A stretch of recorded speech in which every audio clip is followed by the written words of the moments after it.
신명기 14장 1절부터 보시겠습니다. 신명기 14장 1절 3절부터 보시겠습니다. 너는 가증한 것은 무엇이든지 먹지 말라. 너희가 먹을 만한 짐승은 이러하니 곧 소와 양과 염소와 사슴과 노루와 불구스름한 사슴과 산 염소와 볼기가 흰 노루와 뿌리 긴 사슴과 사냥들이라. 짐승 중에 굽이 갈라져 쪽발도 되고 새김질도 하는 모든 것은 너희가 먹을 것이니라. 다만 새김질을 하거나 굽이 갈라져 갈라진 짐승 중에도 너희가 먹지 못할 것은 이것이니 곧 낙타와 토끼와 사반, 그것들은 새김질을 하나 굽이 갈라지지 아니하였으니 너희에게 부정하고, 돼지는 굽은 갈라졌으나 새김질을 못하므로 너희에게 부정하니 너희는 이런 것의 고기를 먹지 말 것이며 그 사체도 만지지 말 것이니라.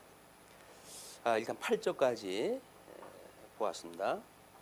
일단 그 14장 3절로부터는 식물로서의 성별 규례입니다. 우리 레위기 11장에 11장부터 언급되어졌던 그런 그 내용인데, 여기서 지금 무엇이 가증하고 무엇이 하나님 앞에 먹어도 좋은 음식에 대한 구분이 과연 뭐냐, 학자마다 전부 다릅니다. 근데 그 접근 방법이 달라서 그러는데, 하나님께서 양대 언약을 주셨을 때에 이 양대 언약은 복을 주시며 그다음에 생육하고 번성하고 그다음에 땅에 충만하라, 그리고 땅을 정복하라, 그리고 다스리라 라고 하는 우리 이렇게 양대 언약으로 해서 복과 나라라고 하는 두 가지 언약으로 지금 이야기했던 거 아니에요. 여기서 먹는 음식에 대한 그런 그 이야기는 생육 번성에 대한 하나님의 그 나라가 이루어지기 위한 음식입니다. 그러니까 지금 우리가 어떻게 먹는 것이 무엇이냐라고 하는 그 이야기는 일단은 자손 번창을 위한 거여야 돼요. 자손 번창을 위한 것.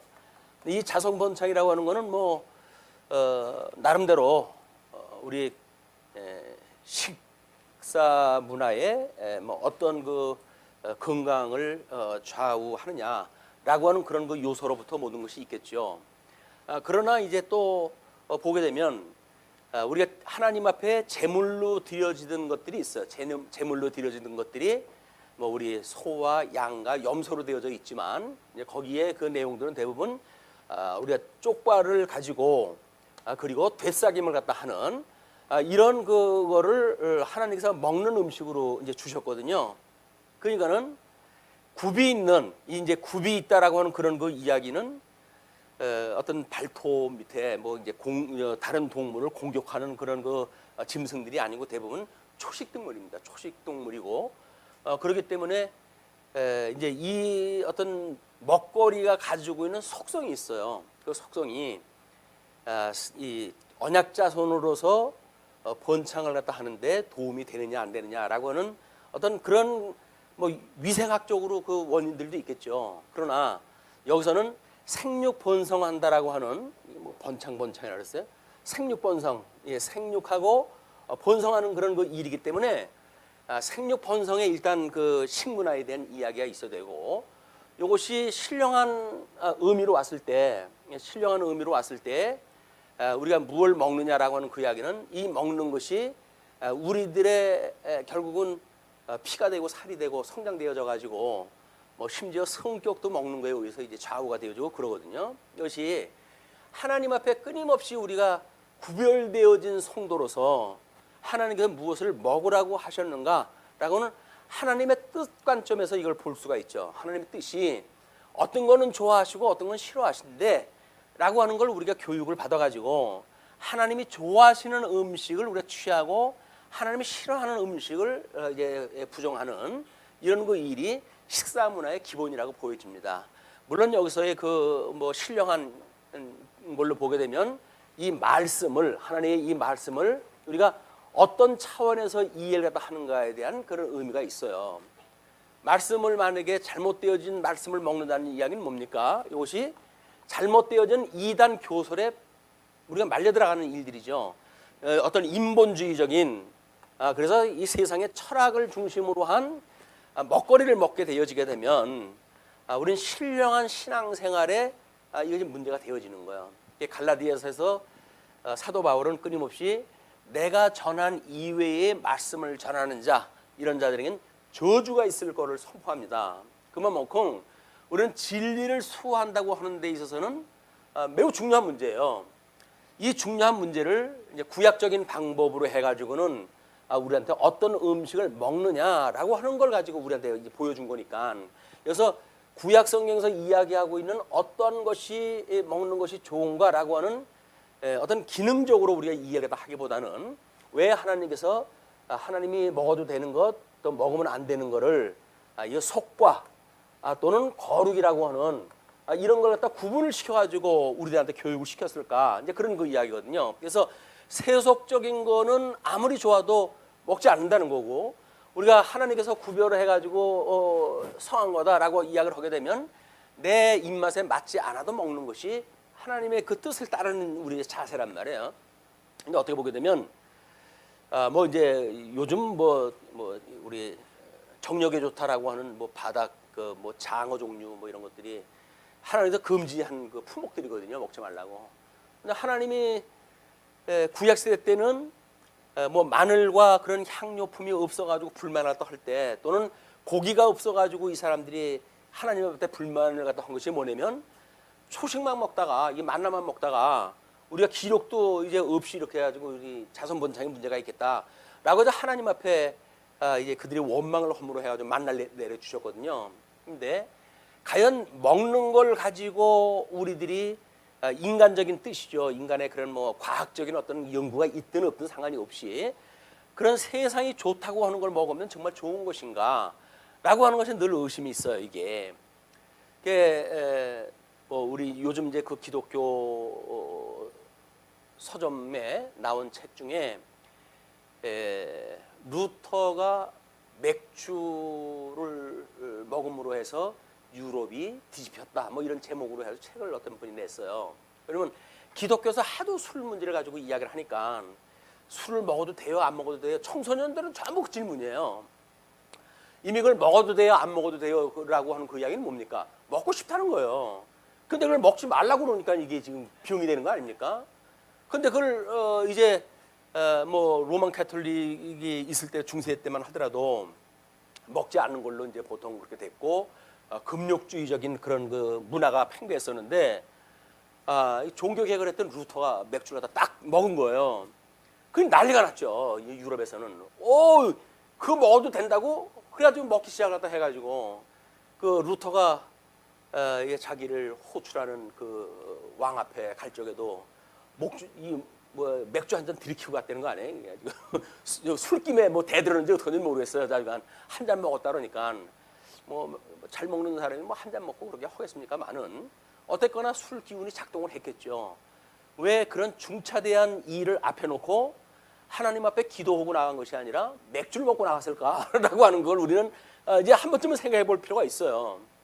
그런데 누가 먹었느냐가 중요한 것이 아닙니다. 누가 먹었느냐 뭐 안 먹었느냐라고는 중요한 게 아니에요. 종교 개혁자 루터가 먹었으니까 먹어야 된다 뭐 이런 그 이유도 아니고요. 그런데 성경에서는 자꾸 술에 취하지 말라고 그랬어요. 그리고 그쪽 문화가 포도주라든지 맥주라든지 어떤 술질 자체가 음료가 안 되는 그런 술질을 가지고 있는 지역적 어떤 조건 때문에 어쩔 수 없이 그런 걸 만들어 가지고 음료를 대신 먹던 사람들이거든요. 예수님도 잔을 나눠주면서 하는 이야기가 뭡니까? 이 잔은 나의 피요라고 이야기했을 때 그게 나의 음료라고 이렇게 이야기를 해요. 그냥 음료예요. 그냥 그때는 그쪽의 문화는 음료예요. 그런데 그 문화에서 음료라고 하더라도 우리나라로 만약에 건너왔을 때 그럼 포도주를 음료로 먹는 건 문제가 없지 않냐? 뭐 이렇게 문제 제기가 될 수가 있는 거 아니겠어요? 그런데 우리나라에서는 그렇게 해가지고 유럽이 이제 그 술 문화가 나름대로 기독교 안에 보편화되어졌고 그래가지고 거기에 이제 미국으로 건너갔던 이런 그 사람들이 술 문화를 가지고 왔어요.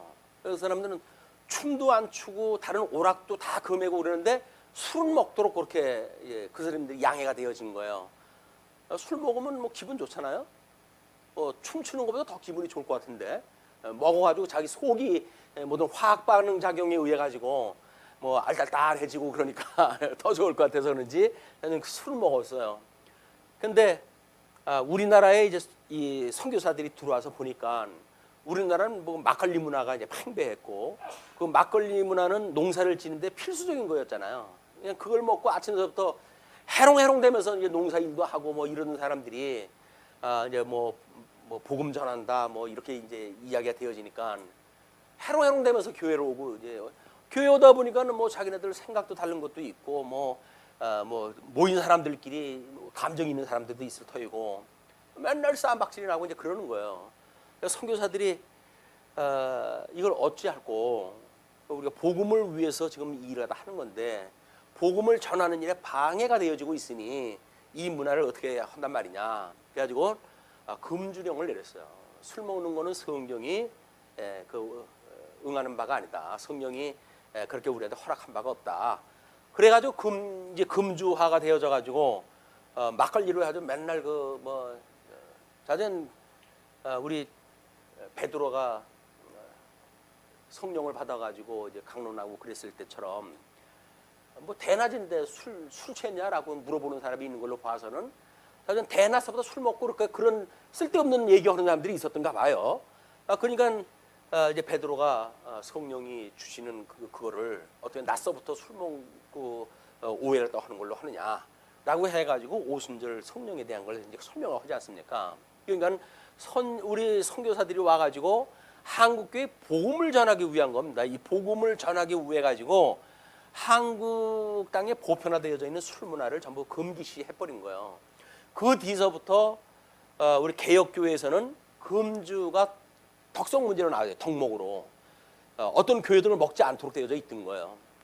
그런데 역사를 뭐 우리 종교 개혁자 루터로부터 뭐 그런 사실들을 아는 사람들이 봤을 때 우리나라에서만 왜 그 유별나게 그러냐라고 하는 걸로 문제제기가 될 수가 있는 거죠.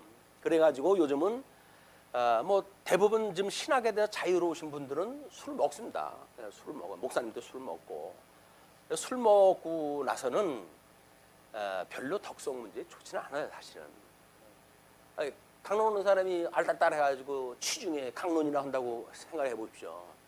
그거 참 못 봐줄 거예요, 눈 뜨고. 근데 미사 드리는 사람들은 가끔가다 뭐 미사가 끝나고 뭐 약주를 하시겠지만 그냥 성도들끼리 교제를 갖다 나누는데 뭐 나름대로 절제가 안 돼가지고 술주정을 한다든지 아주 보기 흉하대요, 그게. 그러면 생길 수 있는 후유증을 과연 이것이 괜찮다라고 하는 쪽으로 해가지고 양성할 것인가, 아니면 우리 이제 그런 문화적으로 아직도 술만 먹으면 완전 개라. 아주 법도 이제 너그럽게 봐주잖아요. 술 먹으면 개니까 좀 봐줍시다 해가지고 이것이 술을 먹든 안 먹든 법이 작동되어질 정도로 이성적 어떤 적응이 되어지기까지는 사실은 어려운 문제라고 보여집니다. 술 문화에 이렇게 우리나라처럼 뭐 취하도록 먹는 데가 없대요.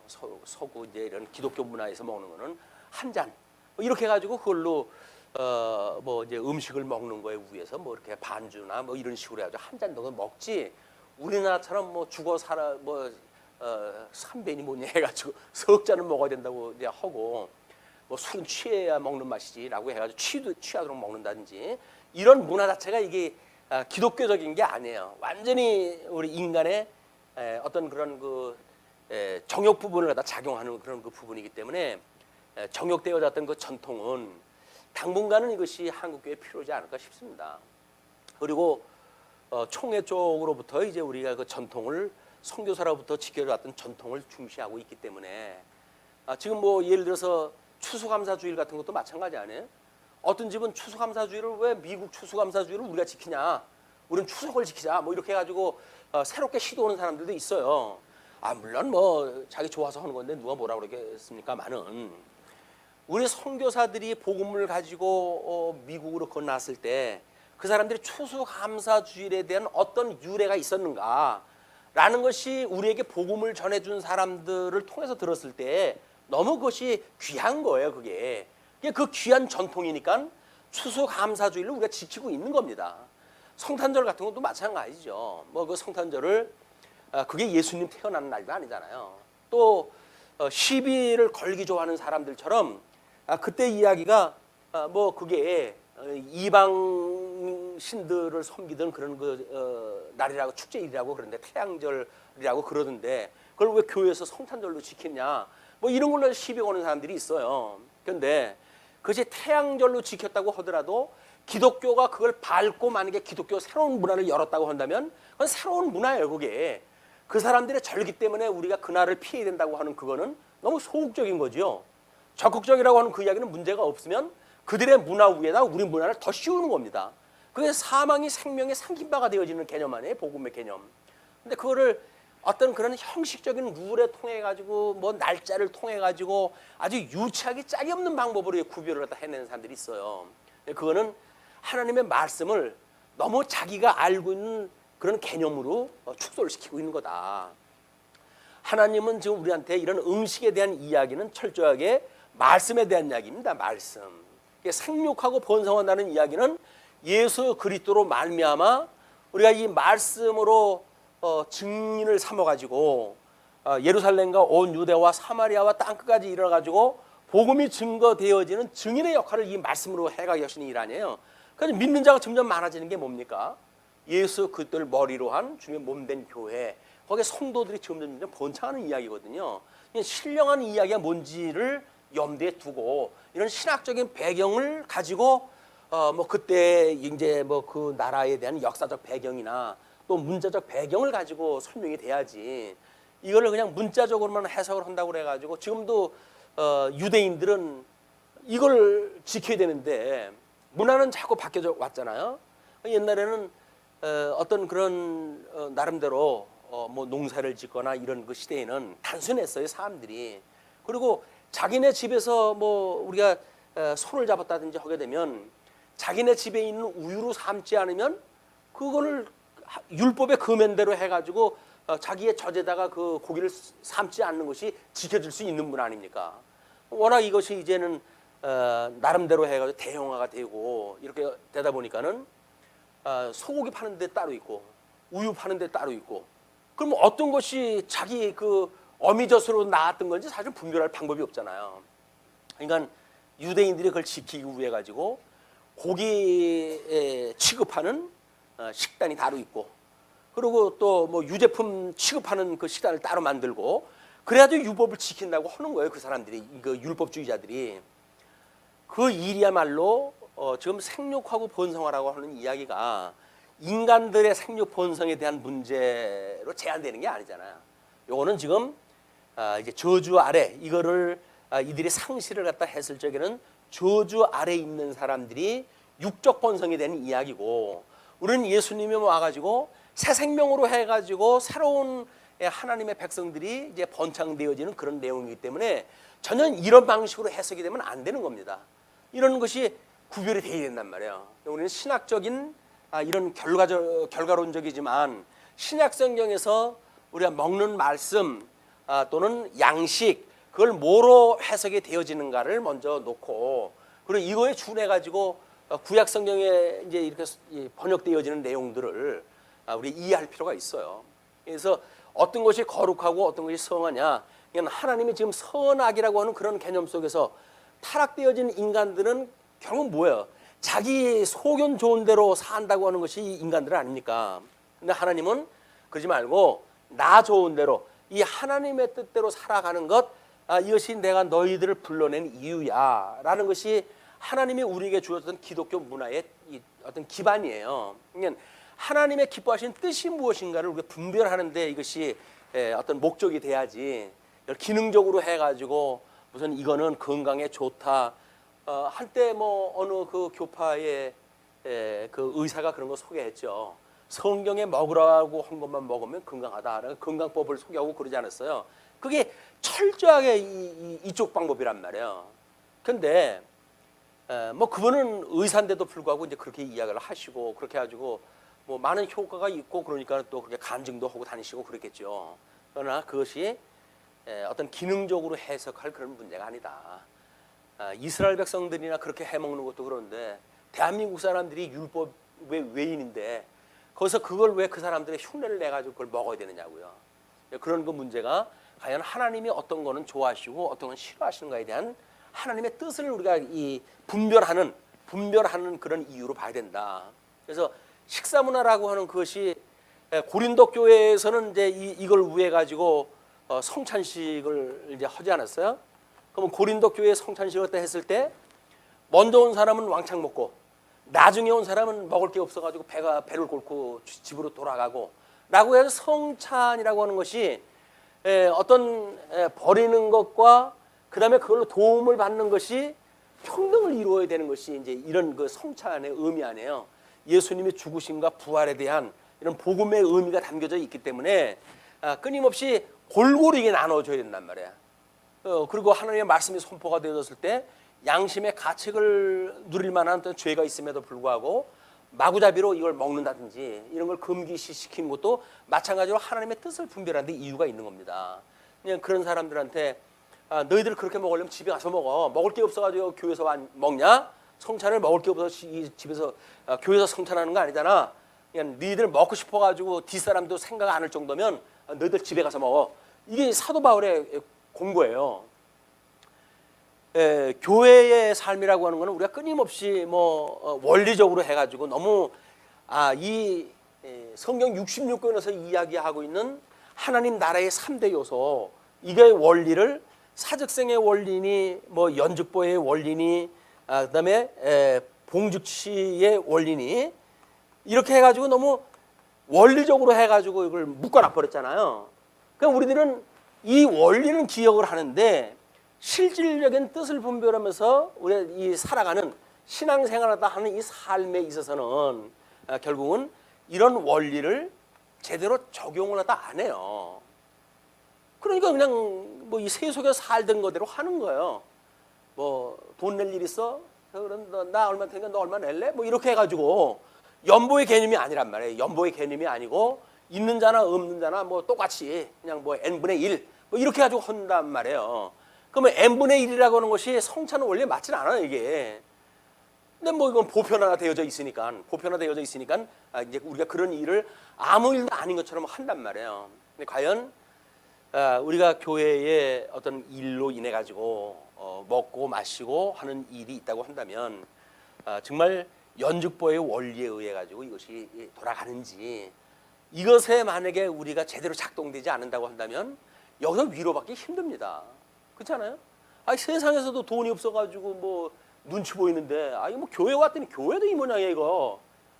이게 교회에서 상처받는 사람들의 이야기예요. 교회에서 상처받는 사람들이 아이고 교회 갔더니 세상보다 더해 이렇게 가지고 이게 이제 실망을 하니까 교회고 뭐고 다 필요 없다. 교회 떠나는 사람들이 많은 거예요. 시험에 든다고 하는 것이 물론 개인의 문제죠. 제일 처음에는 시험에 들게 하지 마시옵고라고 하는 기도가 필요합니다. 우리한테 끊임없이.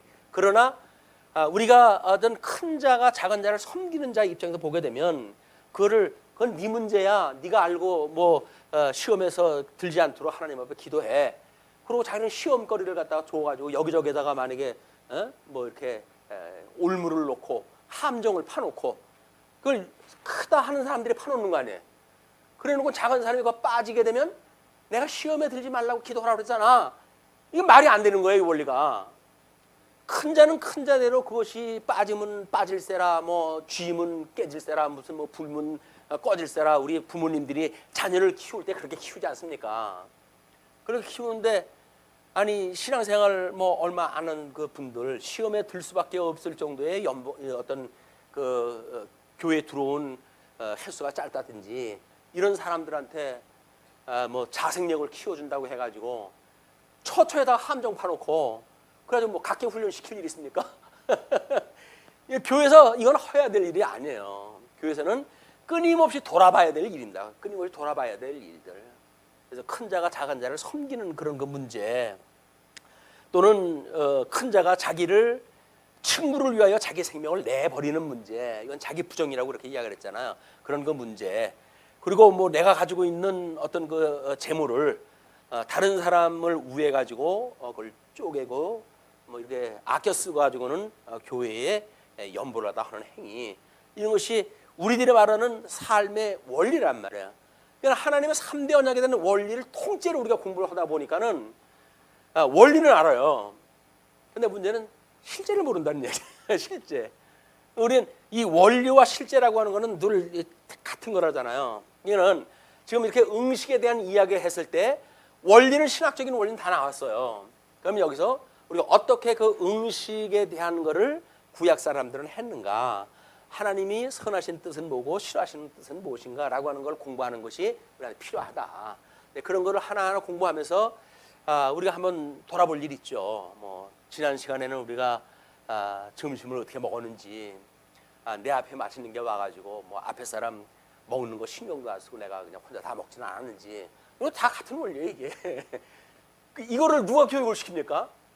만약에 권사님이 예를 들어가지고 식사할 적에는 나 앞에 사람과 먹는 거 배려하시고, 앞에 사람이 젓가락 한 번 가면 나도 한 번 간 정도 돼야지, 앞에 사람이 젓가락질을 안 하는데 자기가 그걸 독치를 먹는다든지, 그런 거는 복음적이지 않습니다 라고 일일이 교육시킬 수가 없잖아요.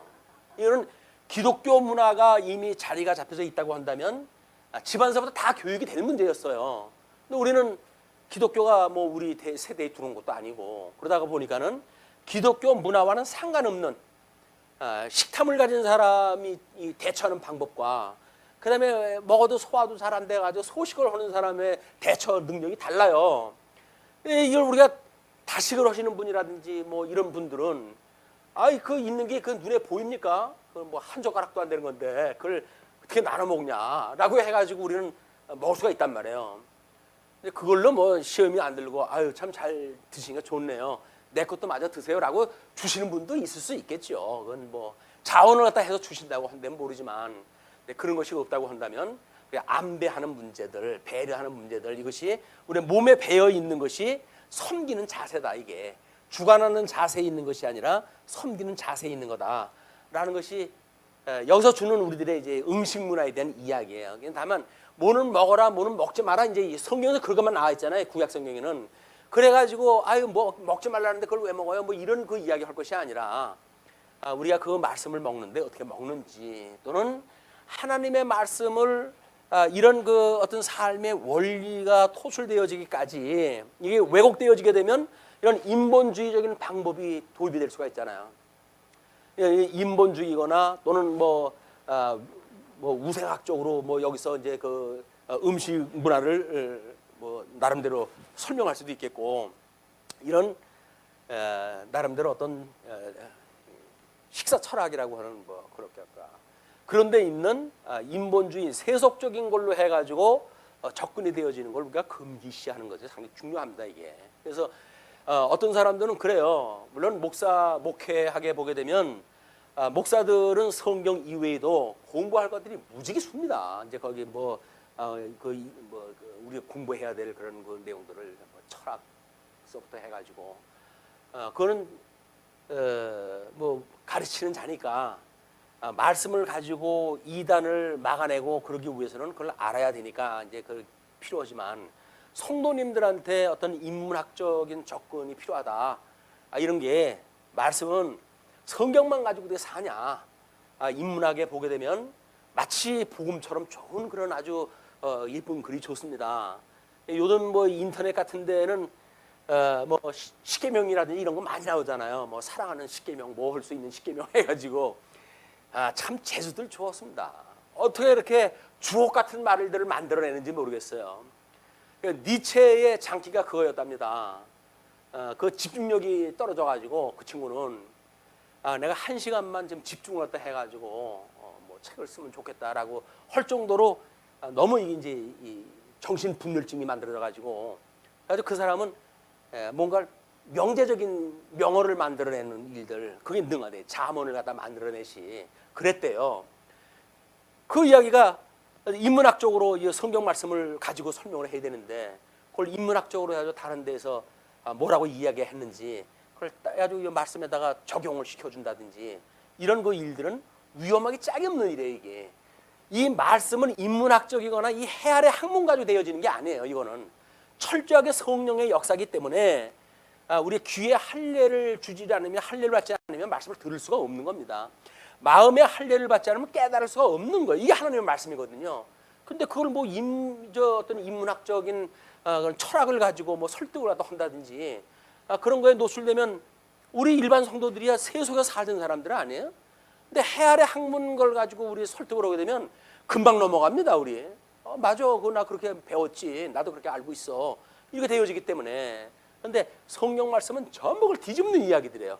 이 세속 문화를 뒤집는 이야기이기 때문에 어떤 그 분별 없이 해 아래 학문을 가지고 말씀을 증거하는 일은 매우 위험한 일이다. 이게 순수성, 이 말씀은 순수성인데 이 순수성이 예수 그리스도라고 그러지 않았어요? 이 말씀은 예수 그리스도, 내는 곧 길이요 진리요 생명이라고 그렇게 이야기를 했는데, 그러면 예수 그리스도의 순수성이 떨어지는 게 뭐야? 이게 전부 우상이라니까요. 이것이 인간의 어떤 욕심에 의하죠. 탐심에 의해 가지고, 탐심은 곧 우상 숭배라고 그러는데, 탐심에 의해 가지고 뭔가 설득을 시키려고 한다거나 또는 내가 이해를 하려고 한다거나 라고 하는 걸, 이걸 이용하다 하는 거예요. 그러니까 예수 그리스도 이분만으로 우리가 이거 지족하다, 내가 이분만으로 이게 족하다 라고 여기지를 않고 뭔가 부족한 거예요. 그래도 이 우상이라고 하는 거로부터 뭘 자꾸 찾아내려고 그러는 거예요. 그러니까 하나님의 말씀을 연구할 때 일반 학문을 갖다 대는 건 매우 위험한 일이다. 이게 우리는 하나님의 말씀, 순수하게 하나님의 말씀을 가지고 십자가의 도, 그것만 가지고 우리 교육을 다 할 이유가 있다. 그렇지 않으면 지금 어떤 신학의 자유화가 되어져 가고 있는데요. 그 자유화 되어져 가는 모든 사람들의 특징이 모든 그 이 하나님의 생명의 말씀을 어떤 인간 수준으로 끌어내리는 거예요.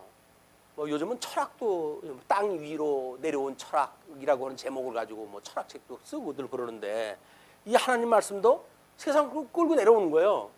그래서 그 하나님 말씀이 아무리 그 있으면 모르냐, 내가 지금 당장 필요한 것이 돼야지 라고 하니까 여기서 돈 버는 방법이라든가 뭐 성공하는 방법이라든가 이런 걸 가지고 설명을 하게 되어지는 겁니다. 거기다가 세속 사람들이 어떤 성공 사례가 있는지 그 성공 사례를 갖다 예를 들어 이걸 딱 하니까 딱 맞아떨리잖아요.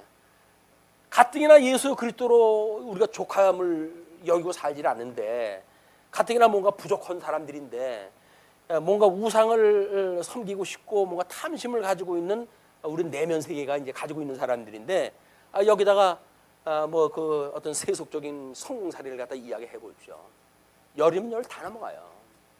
예, 강대상에서 말씀을 선포되어질 적에는 순수한 말씀, 우리 성경의 말씀만 이것이 선포가 되어야 된다. 그래서 강대상에 대한 거를 목사님들이 그래서 내주지 않는 걸로 되어져 있는 거예요. 왜냐면 검증되지 않은 사람이 여기 와서 선포되어진다고 한다면 그 목사에 의해 가지고 지금 선포가 되어지는 거 아닙니까, 그게? 근데 그 뭐 만약에 잘못되어진 어떤 세상에 이치나 가지고 이야기를 갖다 해주는 사람이 강대상 서보십시오. 우리 주님께서 네가 나를 사랑하느냐, 그럼 내 어린 양을 먹이라고 이야기를 하셨는데, 어린 양을 먹이고 쳐가지고 이 음부의 권세로부터 이걸 보호를 갖다 해야 될 사람들이 그걸 방치한다는 이야기는 이건 직무유기입니다. 직무유기. 목사가 강대상을 아무한테나 내준다는 얘기는 직무유기예요. 그래서 하나님의 말씀으로 노예로부터 파송을 받아서 암흑의 교회의 당회장으로 이 말씀을 증거하게끔 되었다고 한다면 순종하는 것이 오직 말씀만 증거하는 거예요. 자기 무슨 뭐 스펙 자랑하느라고 해가지고 뭐 목사 학사 받은 거, 뭐 철학 박사 학위 받은 거 이런 거 가지고 장난치는 거 아니에요. 강대상에서는 만약에 앞으로도 이제 만약에 그렇게 해서 어떤 스펙을 가지고 오는 사람들이 그런 걸로 일가를 하게 되면 손을 드세요. 목사님, 강대상에서는 오직 성경만 이야기하세요. 철학 이야기하지 마세요. 인본주의적인 세속적인 이야기하지 마세요. 라고는 성도님들이 그걸 요청할 때 해야 돼요. 아니면 알아듣지 못하니까 잘 됐다 해가지고 그거 가지고 막 이제 찍어 누를 거예요. 그럼 뭘로 막습니까? 제일 앞장서야 되는 지도자들이 조용히 처음엔 조용히 해서 목사님 그 말씀을 이상한 그 인문학적 그런 걸로 이야기하지 말고 하나님 말씀만 가지고 소개가 해주세요라고 해서 이 순수성을 지키는 것, 우리 오직 예수 그리스도만 증거되어지는 이런 말씀이 필요하다. 여기는 지금 이제 이야기예요. 그게 너는 가증한 것이 무엇이든지 먹지 말라. 가증한 것을 먹지 말라는 이야기는 그 밑에 설명이 나오지요. 그것이 뭐 이제 이 굽이 갈라지지 않고 그리고 이제 뭐 대싸김을 갖다 하지 않는 이런 그 일들은 먹지 말라 이런 그 이야기가 나오는 거예요. 그러나 너희들이 먹을 만한 짐승은 이러하다라고 해가지고 쭉 8절까지 소개가 되어진 뒤에 9절서부터 계속 물에 있는 모든 것 중에서 이런 것은 너희가 먹을 것이니 지느러미와 비늘 있는 모든 것은 너희가 먹을 것이요 지느러미와 비늘이 없는 모든 것은 너희가 먹지 말지니 이는 너희에게 부정함이니라. 그러면 이것은 왜 먹지 말아요? 라고 이야기했을 때 뭐라고 그럴까요? 제일 좋은 우리 해석 방법이 성경에 이건 먹지 말라고 그러는데요. 왜 이건 먹지 말라고 그러고 이건 먹으라고 그랬을까요? 그것이 하나님의 뜻이에요 라고 설명하는 것이 가장 안전한 방법이에요. 여기다가 뭐 우생학적 원리를 집어넣고 뭐 다른 걸 집어넣고 하는 그 이야기는 전부 인간 머리로 만들어낸 이야기들이에요. 그러니까 성경에 하나님의 뜻이에요. 그거는 먹지 말라고 그랬어요. 이건 가증한 거라고 해서 먹지 말라고 그랬어요 라고 이야기가 돼야지 거기다 그럴듯하다고 해가지고 세속적인 해석을 우리가 수용하는 것은 이제 지혜롭지 못한 일이다. 그리고 이제 공중에 나르는 새에 대부분이 11절부터 소개가 되죠.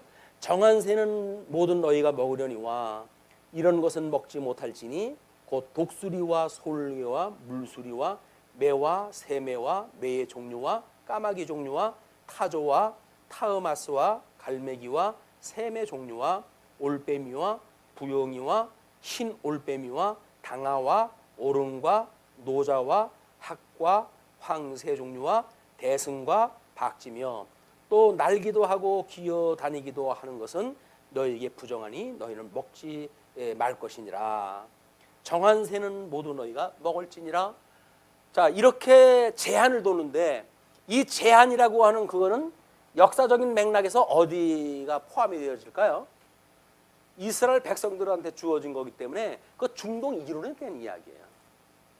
여기에 나오는 그 종류, 가축의 종류라든지 이런 건 전부 이 사람들이 늘 볼 수 있고 이게 접근을 갖다 할 수 있는 그런 것들을 소개한 거지. 대한민국의 어떤 그런 새, 대한민국에서 볼 수 있는 새를 소개하고 그런 게 아니다 그 얘기예요. 우리가 이제 이런 역사적 배경이 역사적으로 해가지고 이거는 이스라엘 이론에서 볼 수 있는 이런 짐승으로 구성이 되어졌다. 그러므로 세계 보편적인 걸로 이것이 설득될 수가 없어요. 그 이야기는 여기에 어떤 그 의미를 찾아내는 거에 제한적일 수밖에 없다. 그러니까 우리는 하나님이 기뻐하시는 뜻이 뭐고 하나님이 싫어하는 뜻이 무엇인가? 왜 아담 이후에 인간들이 전부 그거 아닙니까? 선악을 알게 하는 과일나무 열매를 따먹고 선악을 아는 일에 전부 하나님과 같이 됐어요. 이 하나님과 같이 되어진 거예요. 그러니까 선악을 아는 일에 하나님과 같이 되어져 하나님이 에덴 동산에서 나가지고 생명과를 따먹고 우리와 같이 영생을 할까 걱정된다. 이들을 내쫓아라고 해서 내쫓은 거 아닙니까? 그러니까는 이들은 이제 선악을 아는 그 일이라고 하는 그거는 결국은 내어 쫓긴 세상, 이 세속의 세상에서 절대 악이라고 하는 이 절대 악 속에서 선악을 나눠놓고 생각을 갖다 살아가는 사람들이에요. 어차피 이 사람들은 선악을 아는 일에 이제 하나님과 같이 됐어요.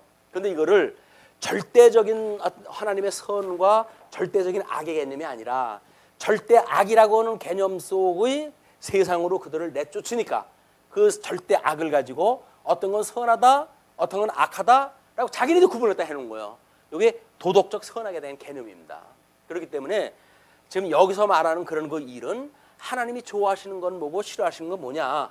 그러면 한마디로 하나님이 거룩한 건 좋아하시고 세속적인 건 싫어하셔라는 거예요.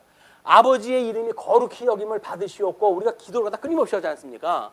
그러면 이 나라가 이제 이 땅에서 이루어질 텐데 이 나라가 이루어질 때 이 사람들 백성들이 이걸 먹고 사는 거 아니에요. 그럴 때 이 거룩히 여김을 받으시고 그리고 하나님께서 이제 우리에게 약속했던 그 나라가 오게 하십시오라고 우리가 기도를 또 한단 말이에요. 그러면 이 나라가 지금 3대 요소 중에 음식이니까 어떻게 이 나라가 오게 할 것인가? 이 나라를 오직 하나님의 뜻으로 하나님의 말씀으로 양육되는 사람들이 살아가는 나라, 하나님의 나라, 그 나라를 우리는 구하게 되어지는 거다. 다음에 이제 21절서부터 21절까지 너희는 너희의 하나님 여호와의 성민이라, 거룩한 백성이라는 얘기죠.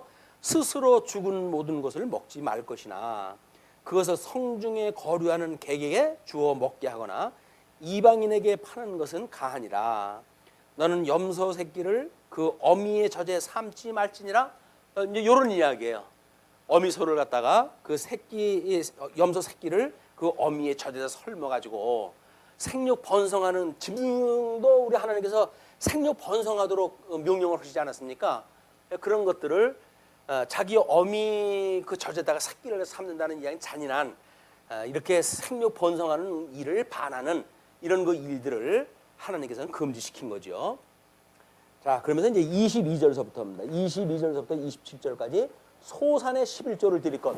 왜 이 응식 뒤에 11조에 대한 것이 언급이 되어질까라고 하는 그것도 해석학적 입장에서 우리가 한번 생각할 수 있는 그런 그 이유예요. 자, 너는 마땅히 매년 토지 소산의 11조를 드릴 것이며 내 하나님 여호와 앞 곧 여호와께서 그의 이름을 두시려고 택하신 곳에서 내 곡식과 포도주와 기름의 11조를 먹으며 또 내 소와 양의 처음 난 것을 먹고 내 하나님 여호와 경외하기를 항상 배울 것이니라. 그러나 내 하나님 여호와께서 자기의 이름을 두시려고 택하신 곳이 내게서 너무 멀고 행로가 어려워서 내 하나님 여호와께서 그 풍부히 주신 것을 가지고 갈 수 없거든. 그것을 돈으로 바꾸어 그 돈을 싸가지고 내 하나님 여호와께서 택하신 곳으로 가서 내 마음에 원하는 모든 것을 그 돈으로 사되 소나 양이나 포도주나 독주 등 내 마음에 원하는 모든 것을 구하고 거기 내 하나님 여호와 앞에서 너와 내 권속이 함께 먹고 즐거워할 것이며 내 성읍에 거주하는 레위인은 너희 중에 분깃이나 기업이 없는 자이니 또한 저버리지 말지니라. 주보에다가 11조에 대한 신학이라고 해서 소개를 갖다 해드렸어요. 용도, 목적, 의미 이걸 소개 갖다 해드렸는데 우리 예수님이 마태복음에서 그 이제 이 11조를 논하면서 이것도 행하고 저것도 행하여야 하리라라고 이야기를 하시면서 그러나 너희들이 이제 근처에 자그마한 근처에 11조를 내면서도 의와 인과 신을 버렸도다 이렇게 얘기하잖아요. 의와 인과 신을 버렸도다 이렇게 이야기를 한단 말이야. 신은 믿음에 대한 이야기죠. 긍휼에 대한 이야기야. 이건 공의에 대한 이야기예요. 그러니까 이것이 지금 11조에 대한 모든 걸 설명하는 일이란 말이에요. 너희들은 의와 인과 신을 버렸다. 행동으로 해서는 작은 근처에 11조를 냈어요. 그러나 이 의와 인과 신을 버렸기 때문에 11조를 낸 것이 그 사람들한테는 하나님의 마음에 합한 것이 아닌 거예요. 형식적으로 그냥 자기네들이 취해가지고 그걸 했으니까 했지만, 그래서 지금 이런 그 일들이 이 공의를 갖다 이루려고 한다면 이거는 우리 제사장들이 살아있는 교회여야 제사장들이 하나님의 말씀을 가지고 선포가 되어지고 그 위에서 뭐 사제도 하고 또는 그에 의해 가지고 하나님 앞에 이제 제사를 드리고 하는 일이기 때문에 이 모든 공의를 갖다 이루는 그거는 제사장이 이제 해야 된단 말이에요. 근데 말라기 시대 때 보게 되면 이 사람들이 11조를 갖다 내지는 않아 가지고 제사장들이 제의를 갖다 할 수가 없으니까 뿔뿔이 해져 가지고 전부 자기 먹거리를 갖다 구하라고 한 거 아닙니까? 그러니까 제사가 이루어지지 않으니까 이 사람들이 하는 그 이야기가 그 이야기예요. 아니 하나님 우리는 뭐 이렇게 사랑한다면서 맨날 이렇게 못 살게 만들어 놓습니까? 라고 이야기를 했더니 너희를 11조만 내봐라. 왜 그 모양이겠냐? 라고 이야기를 했단 말이야. 하나님을 시험해봐라. 라고 했더니 또 하나님께 11조를 내는 거 시험해보라고 그랬지 뭐 하지 말라고 그랬냐 그랬더니 이런 그 일로 허냐 마냐 이런 뭐 고기를 먹냐 마냐 술을 먹냐 마냐 이런 식으로 접근이 되어 버리니까 기독교가 완전히 아주 그 어떤 하류 종교화 되어지고 마는 겁니다. 기독교에서 지금 이야기하는 건 그 개념을 이야기하는 게 아니다. 그래서 이 제사장 나라에 대한 그 이야기고, 요거는 지금 그 우리 레위기라든지 거기에서 이야기할 때 레위 지파 분깃이라고 이렇게 했어요. 여기서 이제 본문에도 나오죠. 레위 지파의 분깃이에요. 레위 지파의 분깃. 그러니까 레위 지파는 이걸 11조를 먹고 살아야 되는 사람들이기 때문에 이것이 없어지게 되면 모든 제사 행위가 끝나는 거예요.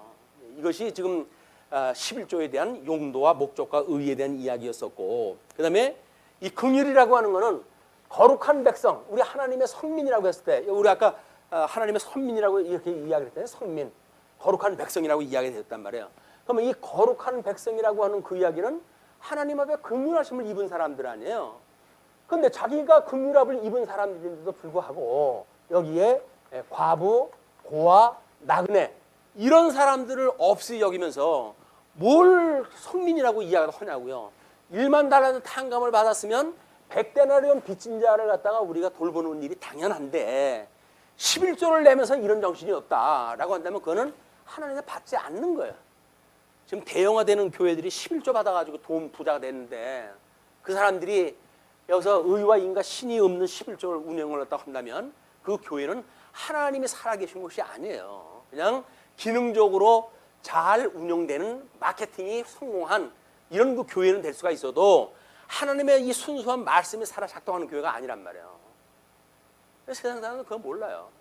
눈에 보이는 것만 보고 이 교회 귀에 들으니까 그 사람은 은혜로운데 말 잘하는데 설교 내용이 좋던데 좋긴 뭐가 좋아요. 몰라. 알아야 좋고 나쁘고가 분별이 되지. 자기 귀에 듣기만 들으면 도움 모릅니까? 그게 독약이 들었는지도 모르고. 이런 거 문제가 우리 이 하나님 앞에 말씀을 받은 사람들, 네가 나를 사랑한다고 한다면 내 어린 양을 먹여라고 할 정도로 예수님을 사랑하느냐 사랑하지 않느냐라고 하는 고백이에요. 이게 어린 성도들한테 어떻게 순수한 말씀만을 전하느냐라고 하는 그 이야기는 내가 주님을 사랑합니다라고 하는 고백이라고요. 근데 그걸 대충 먹인다고 그런다면 나는 주님 대충 사랑해요, 그 얘기 아닙니까? 이건 가르치는 사람에 대한 치명적인 일입니다. 그래서 이런 지금 긍휼을 베푸는 일은 성민으로서 마땅히 과부, 고아, 나그네에 섬기는 일들이다. 믿음에 대한 건 뭐랬어요? 이건 공의의 실현이라고 그랬죠. 이걸 공의를 실현하는, 이 공의를 이루는, 하나님께서 양대 언약을 주셨을 때 이 복에 대한 걸 복과 저주, 하나님의 그 의와 불의로 지금 나눠지는 거 아닙니까? 이걸 가지고 이걸 이제 실현시키신단 말이에요. 하나님의 이 의를 실현시켜 가는 것. 그래서 이거는 오직 예수 그리스도만이 우리의 하나님의 의의 실현자가 돼 가지고 우리의 모든 의를 대속해서 이루어 주십니다. 그래서 우리는 복음에는 하나님의 의가 나타나서 믿음으로 믿음에 이르게 하나니 오직 의인은 믿음으로 말미암아 살리라 한것 같이 믿음을 가지고 살아가는 것이 의와 인과 신이라고 하는 신학적 개념이란 말이에요. 근데 이거를 다 버리고 여기서 제사장한테 분깃을 줬건 또는 나그네 고아 가부한테 먹을 걸 주었던 또는 예수 그리스도를 우리가 예표한 걸 알았던 그런 것이 의와 인과 신의 정신에 위배가 되어진다고 한다면 아무 의미가 없는 거란 말이에요. 아무 의미가 없는 거야. 자, 그리고 이제 끝으로 28절 매 3년 끝에 그의 소산의 10분의 1을 다 내어 내 성읍에 저축하여 너희 중에 분깃이나 기업이 없는 레위인과 내 성중에 거류하는 객과 및 고아와 과부들이 와서 먹고 배부르게 하라. 주님의 몸된 교회에서 우리는 매일 이제 매주 성찬을 갖다 하잖아요. 이제 밥을 식사를 갖다 나누잖아요. 그 식사할 때 과연 우리가 연죽보의 원리에 의해서 식사가 문화가 이루어져 가고 있는지 아니면 기능적인 거에 빠져가지고 대충 이것이 운영이 되어지는지 매우 조심스럽게 검토가 될 부분이라고 보여집니다. 그래서 지금 매 3년 끝에 소산의 10분의 1을 갖다 내라고 그랬으니까 우리는 매월 수입의 10분의 1을 갖다 교회에다 내죠. 그렇다고 한다면 정상적인 11조를 내면 어떻게 돼요?